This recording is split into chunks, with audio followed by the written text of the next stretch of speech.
ஒரு காலத்தில் இஸ்ரவேல் தேசத்தில் ஆடுகளை மேய்த்து கொண்டிருந்த ஒரு சிறுவன் இருந்தான். அவனுடைய பெயர் தாவீது. மக்கள் அவனை கவனிக்கவில்லை. ஆனால் தேவன் அவன் இதயத்தை பார்த்தார்.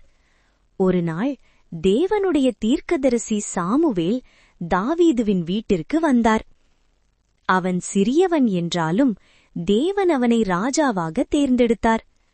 அந்த நாளில் தாவீது அபிஷேகிக்கப்பட்டான். பின்னர் தாவீது ராஜா சவுலின் அரண்மனையில் வீணை வாசித்து அவருடைய மனதை அமைதிப்படுத்தினான். அவன் இசையில் கூட தேவனுடைய அபிஷேகம் இருந்தது. ஒருநாள் பெரிய வீரன் கொலியாத் தேவனுடைய ஜனங்களை அவமதித்தான். அனைவரும் பயந்தனர். ஆனால் தாவீது பயப்படவில்லை.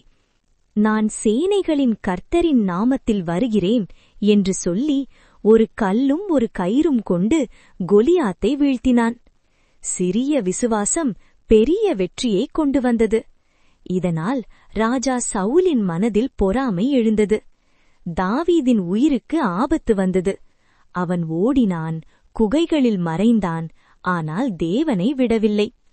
காலம் வந்தபோது தேவன் தாவீதை இஸ்ரவேலின் ராஜாவாக உயர்த்தினார். மக்கள் மகிழ்ந்தனர். தேவன் தாவீதுடன் இருந்தார்.